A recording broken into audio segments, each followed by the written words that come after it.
Mukama yeebazibwe nnyo lunaku olwaleero twebaza Katonda nate okuba nga tuwadde omukisa okuba nga tukomyewo mu puroguramu yaffe eno wakyaliwo essuubi.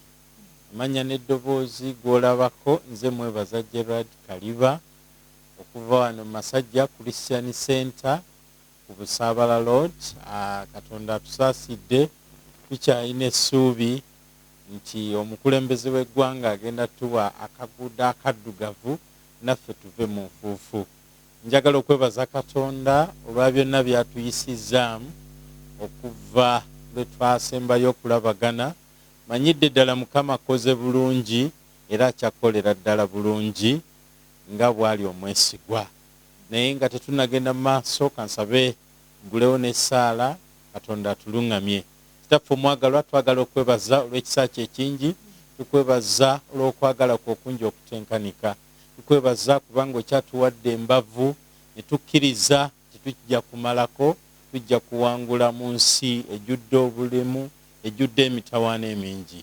Mukama tweyongera okwesiga obeere ku luuyi lwaffe tusobole okuwangula mu Kristo Yesu omwana wa Katonda omulamu. Amiina. Twebaza Katonda olw'eggwanga lyaffe, olw'ebyo ebigenda mu maaso. Twebaza Katonda olwa spiiki y'omukulembeze w'eggwanga olunaku lwa jjo, yazze n'atuzaamu essuubi. Embooko ebadde egenda mu maaso eri abantu nga babakuba, yalaze bu vidiyo n'endaba nti omukulembeze waffe agoberera ebintu byonna, n'atuzaamu amaanyi nti embooko egenda kkoma. Njagala kwebaza Katonda kubanga atukola bulungi, afaayo gye tuli. Nate tulikomyewo mu puroguramu yaffe wakyaliwo essuubi. Mpeereddwa omukisa nate olwaleero okukyaza abaweereza bannange okuva ku Masajja Christian Center, ababuulizi b'enjiri wamu ne maama wa Musumba batukyalidde, ne muganda waffe Evangelist gagenda otubulira amannya ge, kambaanirize bababulamuseeko n'oluvannyuma n'ababulira. Kantandike ne muganda wange Evangelist. Sebo tusanyusa okulaba. Nsanyusa okusanga Sebo. Sebo mbalamusaako nnyo mwenna abatulaba n'abatuweereza. Amanya n'eddoboozi nze Ssemakula Kirinnya Gerard, omubuulizi w'enjiri okuva ku Masajja Christian Center Church. Sanyusa okulaba. Sanyusa okusanga Sebo. Ow'erinnya bw'oyogedde nti nze Gerard ne mpulira ng'amaanyi akabugu mukaze. Yes, Sebo. Sanyusa okulaba, weebale kubuulira njiri. Ekisa kyakira kitubedde. Ntera okusanga ku street za Kampala. Yes, Sebo. Nange olwaliro kwe kugamba nkukyazeeko mu puroguramu eno wakyaliwo essuubi. Neeyanza nnyo neeyanzeege. Amiina, wulira emirembe n'oluvannyuma tunagenda mu maaso. Maama tusanyusa okulaba. Kale Sebo nange nsanyusa okusanga. Njagala obuuze ku batulaba n'oluvannyuma tugende mu maaso. Amannya gange nze Annette Luwaga okuva wano mu Masajja Christian Center. Nange neebaza Katonda kubanga munnyaniriza mu kaseera kano mu linnya erya Yesu. Mbalamusizzaako nnyo mwenna abatuwuliriza mu linnya erya Mukama waffe Yesu Kristo. Mukama abawa amaanyi mu linnya erya Yesu. Tusanyusa okulaba maama. Amiina. Omusumba Luwaga ali bulungi? Ali bulungi, tuli naye wano mu kyaki. Tuli naye mu kyaki, tumwesunga okumulabako mu saaviisi eno eya scientific ey'abantu 10 be tubeera nabo olunaku olwaleero. Bagenyi bange nsanyusa okubalaba. Nsanyusa nnyo okusanga Sebo. Puroguramu yaffe wakyaliwo essuubi. Weewaawo. Omusingi gwa puroguramu yaffe guli mu Yobu essula 14 okuva ku lunyiriri awo olw'17 ti omuti bwe gutemebwa gusobola okuloka nate olw'akaloosa k'amazzi ne guddamu ne guloka nate. Nate mbadde nkyaza abasajja ba Katonda mu studio nga twogera ku ssuubi mu biti eby'enjawulo. Naye olwaleero tulina omutwe ogugamba maanyi ki agabeerawo ng'omuntu alina essuubi. Ffenna twetaaga essuubi. Ebintu byonna ebitambula mu ggwanga byetaaga essuubi. Ate bwe tuddayo ku nnono za Bayibuli, bali abaali bagoberera Mukama waffe Yesu baatambulira ku kisuubizo, baatambulira ku ssuubi. Yesu yabasuubiza nti nkomawo mangu, n'olwaleero essuubi eryo lye baatusigamu lye tukyayina. Kantandikire ne maama. Maama gw'olaba otya omuntu ono amaanyi ki agali mu kubeera n'essuubi. Mukama yeebazibwe. Amiina. Abatuwuliriza mwenna abali eyo ku mpewo, omuntu ogambye otya ssebo? Amaanyi agali mu kubeera n'essuubi. Amaanyi agali mu kubeera n'essuubi galinga omusajja ono Yobu gwe tusomako wano mu ssuula ey'e14 olunyiriri olw'omusanvu. Batugambe batya ye Yobu nga ayogera mu ssuula eno ey'e14 nti omuntu alimu amaanyi ag'essuubi ateeka okuba nga akkiriza mu Katonda, ateeka okuba nga yakkiriza Mukama waffe Yesu Kristo. Kubanga tulaba musajja ono Yobu ye newankubadde ng'emitawaana mingi gyamutuukako, embeera nnyingi yamutuukako, abantu n'emikwano gye gyatuuka ekiseera ne gibeera nga gimuvuma buvumi no gimuvaako ne gimubuuza Yobu ye wabaaki. Naye okuba nti ye Yobu y'amaanyi ge gaali mu Katonda, yasigala essuubi lye nga aliyina, n'abagamba nti bannange nze mmanyi omununuzi wange anaabeeranga mulamu ennaku zonna. Kubanga ekiseera kyatuuka mikwano gye ne babuuza wabaaki Yobu, kiki ekyakutuukako? Kubanga balaba ebintu byonna bimuvuddeko. Omanyi abantu bakwagala ng'olina ssente, bakwagala olina ky'olinawo, naye bwe baba tolina ky'olina tebakufaako, bakuviirako ddala. Kati amaanyi agali mu kubanga muntu alina essuubi, amaanyi agakirimu kwe kubanga ebintu bye byonna obiteeka mu Mukama waffe Yesu. Bwe tusomako wano mu Peetero ekisooka essuula 5 olunyiriri lwa 7 nga Pawulo ayogera ng'agamba bw'ati. Peetero agamba bw'ati. Peetero ekisooka essuula 5 osobola okutusomerawo nga Yesu Kristo okuyita mu Peetero ng'agamba bw'ati nti tumusindiikirizenga byonna byonna, okweraliikirira kwaffe kwonna tukusindiikirizenga mu Mukama waffe Yesu, kubanga ye akuteeka ku mwoyo. Olunyiriri lugambe nti olw'omusanvu lusome lugambe lutya? Peetero ekisooka 5:7 nga mumusindiikirizanga ye okweyaliikirira kwammwe kwonna. Nga mumusindiikirizanga ye okweyaliikirira kwammwe, kubanga ebigambo byammwe abikola atya? Kubanga ye ateeka ku mwoyo ebigambo byammwe. Ebigambo byo byonna byonna. Weewaawo. Kati essuubi olibanga oyagala okubeera n'essuubi, ebigambo byo byonna n'essuubi yo n'amaanyi go gonna biteeke mu Mukama waffe Yesu, kubanga ye abiteeka ku mwoyo. Tabirekawo mu bbanga, kubanga osobola okugamba omuntu ekigambo naye mbadde njagala onkolere kino n'agamba nja kukikola n'akyerabira, naye Yesu ye teyeerabira kigambo ky'omugambye. Kugamba bw'oteeka essuubi lyo mu Yesu Kristo, ebigambo bye byonna, endowooza yo, omutima gwo n'oguteeka. Ku lunaku lumu Yesu yagamba nti omutima gw'omuntu gye gusula n'obugagga bwe gye busula. Kati obugagga bwo bw'onoobuteeka mu Katonda, oba omutima gwo bw'onooguteeka mu Katonda, n'essuubi lyo n'oliteeka mu Yesu, n'ebintu byo gye bijja okubeera. Kitegeeza ojja kuba w'amaanyi. Amaanyi go mu ssuubi gagenda kuba ga njawulo. Nti embeera ne bwenejja, n'emitawaana ne bweginajja, n'ebintu ne bwenajja nga bikukuba bitya, n'abantu banaayogerera batya, n'embeera eno gye tuyitamu ebiro bye tulimu kati eno eya COVID tejja kumalawo. Kwegamba maama kyogezaako okugamba essuubi tulijje mu bantu betutambula nabo. Yes. Mu bantu betubeera nabo. Yes. Mu bantu abatukozesa. Yes. Essuubi tuliteeke mu Yesu Kristo.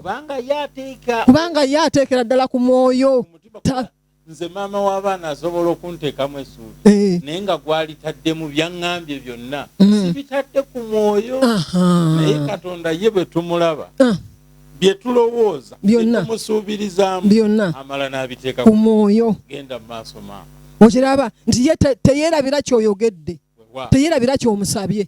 Kati essuubi lyaffe tuliteeke mu Yesu Kristo, tumusindiikirizenga byonna byonna byonna, tubisindiikirizenga gy'ali bwe kigambo bwe kigambye.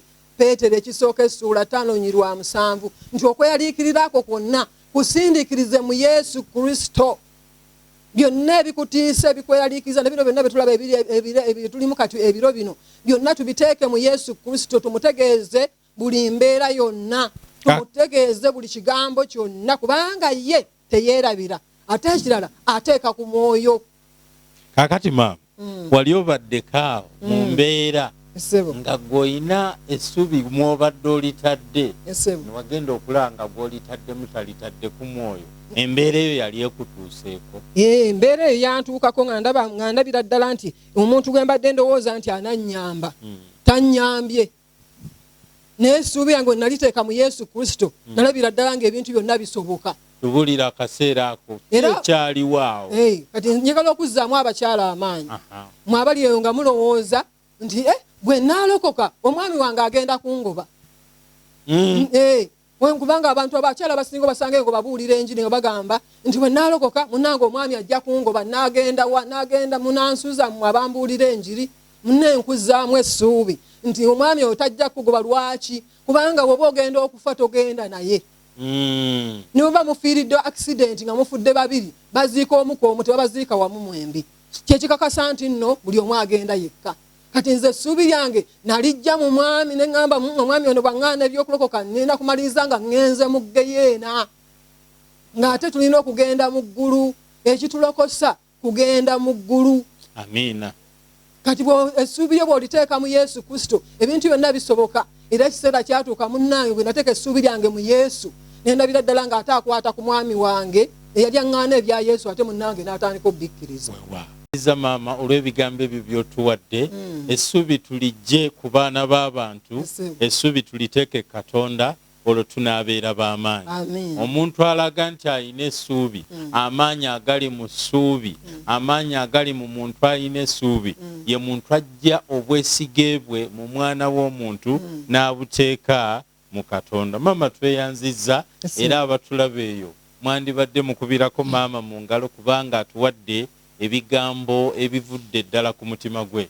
Nate omubulizi w'enjiri ono yatera okumbulira ebigambo ebinsoomooza. Yaŋŋamba yalina olugendo lwe lwatambula ng'alina gy'alambula naye ng'essuubi lyamuliko we liri naye Katonda n'amugja n'amuhajakinga. Maanyi kyagali mu muntu agalabikako agali mu muntu alina essuubi. Wewe ntusaba neyanzeege tuwoza Katonda olwa programu eno era nange neewoza kuno kubanga wankyazizza kwongera ettaffaali oba eddaala ku ssuubi. Ogambye nti maanyi ki agali mu ssuubi? Seboze kansookere ku muti nti amaanyi g'omuti agakukuma okubanga gunywera bulungi gy'emirandira. Tinaffe amaanyi gaffe agali mu ssuubi kwe kukkiriza kwaffe. Nti okukkiriza kwaffe woba tukutunuuliza. Wootunuuliza okukkiriza kwewala essuubi lyo. Naye nze kamwa kwogera olw'ekisa kya Katonda ndi muweereza wa Katonda era nga ndi mubuulizi wa njiri era ng'essuubi ziŋŋamba liri mu Kristo Yesu Mukama waffe. Era tewali kintu kirabwanyisa sanga ssuubi okuggyako mu kigambo kye. Ekigambo kya Katonda kino kyatuweereza eri gwandaba nange akisoma ye kigambo eky'obulamu ekireeta essuubi wakati mu buyinike, ekireeta essanyu wakati mu nnaku. Bayibuli egamba muweereza wa Katonda eyankyazizza wamu n'abaweereza batulaba mu kitabo ekiyitibwa ekya Zabbuli essuula eya 27 olw'e13. Bayibuli egamba bw'eti. Olwaleero nakyazizza ababuulizi ba njiri. Bayibuli mujja gibikula. Yesebo. Oba Bayibuli wagiteeka mitwetwe nga walinda gibikula nga jjajja guddewo amakanisa gijjeeyo naleese babuulizi bangi. Genda mu maaso. 27:13 tuli mu Zabbuli.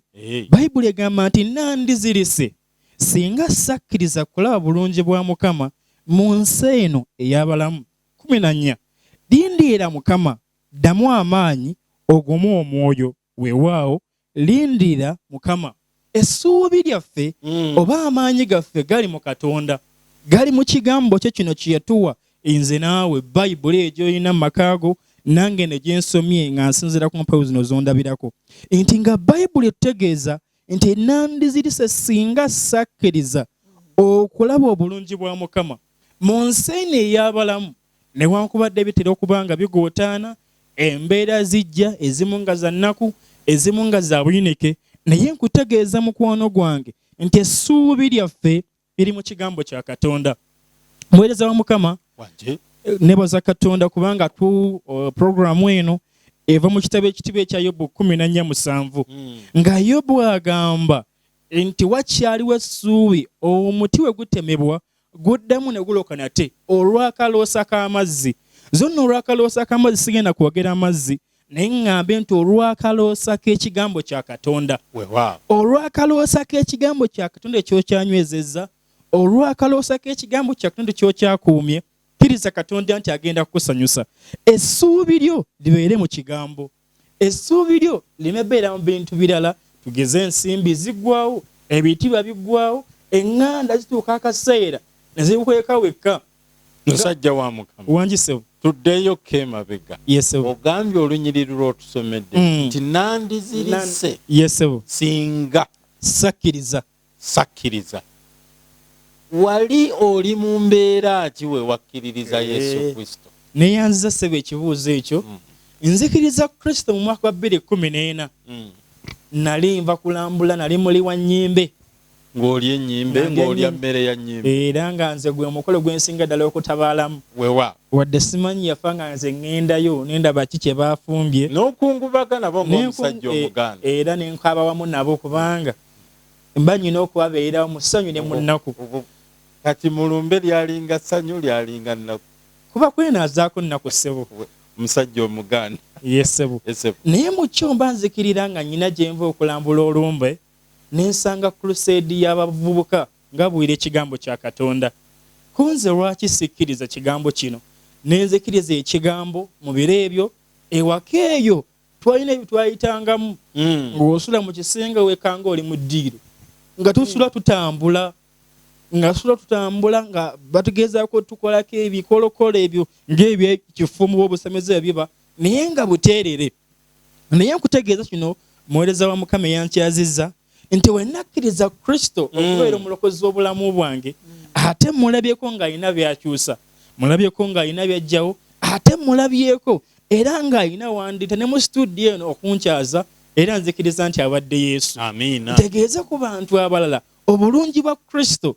Bayibuli egambye 14 tuze mu kigambo kya Katonda enti lindiira Mukama, ddamu amaanyi, guma omwoyo. Nkutegeeza mukono gwange nti ke kaseera tulindirire Mukama, tuddemu amaanyi gandibanga badde gakuweddemu, naye ddamu amaanyi, guma omwoyo. Eyasuubiza mwesigwa n'okukola yagenda okukola. Ku kitabo ky'Abasesalonika tusomeko mu katono awo, then tuddeyo wali mu linnya erya Mukama waffe Yesu Kristo. Basesalonika ekisooka. Ndowooza akadde kange nga bwe kantwala kantindiggwa. Weewaawo ssebo. Awo we tugenda okuwunzikira. Tugenda kuddayo ewa maama awumbewumbe ebigambo bye yatuwadde, n'oluvannyuma tunaalaba bwe tumaliriza. Ssebo. 5:23 Basesalonika. Bayibuli egambye 24 nti abayita mwesigwa n'okola yagenda okukola. Nkutegeeza mukwano gwange nti eyakuyita Mukama waffe mwesigwa era n'okukola yagenda okukola, si nsonga mbeera ki gy'obadde oyitamu, ya nnaku, ya kazigizigi. Nekkiriza tukkirize Katonda kyagenda tukola bulungi. Amiina. Yakuyita mwesigwa, tokyalambula nnyimbe, wabula olambula street za Kampala ng'obulira ekigambo kya Katonda. Mukama yeebazibwe nnyo. Tebakyakukolako mikolo gya kika, wabula ate gw'ogikolako abo abajja n'emizimu n'ogigoba. Mukama aweebwe ekitiibwa. Maama, mu ddakiika yange emu njagala owumbewumbe ebigambo ng'osibirira omukyalo oyo atadde obwesige bwe mu mwami, atadde obwesige bwe mu b'ekika. Omanyi nti waliwo abakyala banoba ng'ate bali mu bufumbo, n'atandika okupulaningira okunoba, n'atandika okwogera ebigambo bino, kanzimbeeyo akayumba kange. Tomanyi omusajja ayinza okukola ki? Okugobera awo nga tolina bw'otandikira. Omukyalo oyo anoba akyali mu bufumbo. Omukyalo oyo musibirire ebigambo by'essuubi. Kubanga essuubi ekimukozesa ekyo, kubanga essuubi talibeera mu Yesu Kristo. Ensonga lwaki abeera bw'atyo, agamba n'abaana, nze mukole nno bye mukola, nze ndaba enkya ŋŋenda, kyokka nga ate akyaliwo. Abeera bw'atyo kubanga talina ssuubi lya Mukama waffe Yesu. Naye waliwo twasomye wano mu Peetero ekisooka essula ey'okutaano, olunyiriri olw'omunaana lwagambye nti mutamiirukukenga, mutunulenga, kubanga omulabe wammwe Sitaani atambula akola ki? Awuluguma. Kati omuntu oyo muzzaamu amaanyi ategeere nti Sitaani atambula awuluguma. Bwe yakkiriza Mukama waffe Yesu abeere nga atamiirukuka ekigambo kya Katonda n'okusaba. Tadda mu bintu birala byonna bya lugambo kola ki nakola ki, wabula atamiirukuka ekigambo kya Katonda n'okusaba. Amiina. Kati oli atannaba kukkiriza Mukama waffe Yesu, oyakkirize Yesu kubanga asobola ebintu byonna. Yesu ebintu byonna abiyinza. Wali kimulema. Ngo titamiriku okusaba, tamiriku omwoyo omutukuvu, totamiriku ka lugambo kubanga ab'olugambo bajja kusula, bajja kulemesa. Naye bw'ona otamiriku ekigambo kya Katonda n'okusaba, Yesu agenda kuyamba okuyita mu mitawaana gyonna, ogenda kuwangula. Newankubadde abaami babalekawo dda, naye ddamu amaanyi, ddamu essuubi nti Yesu tasobola kuleka. Omwami asobola okuyiwa n'ate Yesu tayiwa.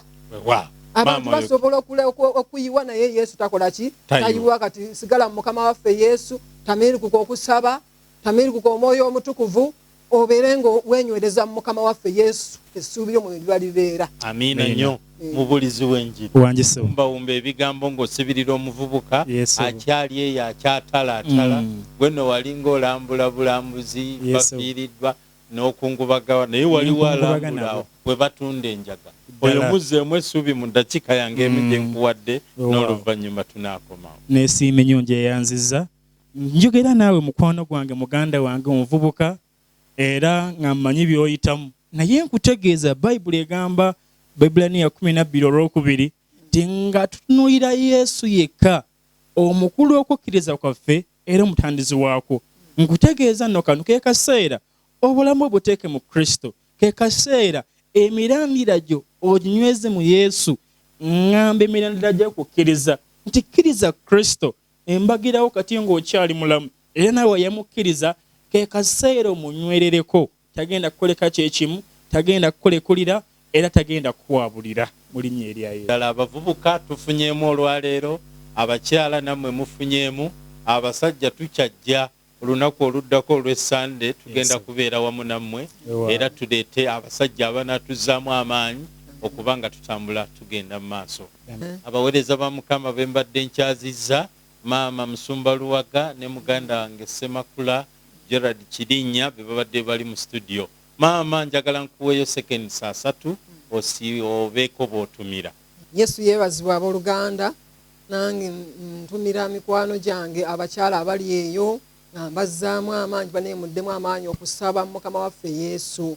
Mbatumidde omwami wange Fred Luwaga, mutumidde n'abaana bange bonna abali ewaka, mwenna mbatumidde. Mukama abawe omukisa mweyongere okubeerera mu Yesu. N'abaana bange mwenna ab'ekkanisa bannange mbaagala nnyo mu linnya erya Mukama waffe Yesu. Mwenna mbatumidde kubanga kizibu okumenya amannya. Mwenna abaana bange abali mu Kristo Yesu, mwenna bakkiriza Yesu Kristo, mbatumidde ab'e Masajja ku Sunny Center, mbatumidde mwenywereze mu Mukama waffe Yesu, essuubi libeere mu Yesu, mweyongere okusaba n'okunoonya Katonda mu linnya erya Mukama waffe. Mukama abawe omukisa. Omubulizi wanjisebo mira abeddira olugave mpulire weewaawo ntumiddeko baganda bange bannyinange omwe ne musumba wange Reverend John Sali Katumba kosa n'abaweereza bannange abakola omulimu gw'okubuulira enjiri Reisa kya Katonda abaweereyo ku street nju ku nju. Bategeeza ntunywere tuddemu amaanyi era tuwongere ddala okunyweza emirandira gyaffe egy'okuweereza Katonda mu linnya erya Yesu Kristo. Weewaawo njagala kwebaza Katonda olwa programu yaffe eno wakyaliwo essuubi nate mwebale nnyo kubanga mutulaba gwawulidde enjiri yaffe eno njagala ogirayikinge ate era ogisharinge ne munno programu yaffe eno kubanga tugende tubuulire enjiri eri amawanga gonna nga tubuulira abantu amawulire amalungi. Njagala okutwala omukisa guno okwebaza obuweereza obwa Masajja Christian Center obukulemberwa Bishop waffe John Sali Katumba wamu n'omusumba waffe Fred Luwaga, omusumba Musoke Kyemba, omusumba Sentongo n'abakadde b'ekkanisa. Mukama bawe omukisa, tubaagala nnyo, mugende mu maaso nga tuweereza Mukama. Tuteeka ssuubi lyo mu byanfuna bya ggwanga, tuteeka ssuubi lyo mu makaago, mu mwami wo, essuubi liteeke mu Katonda. Mukama abanjagalire, tujja kumalako, tusigale nga tuweereza Mukama. Amen.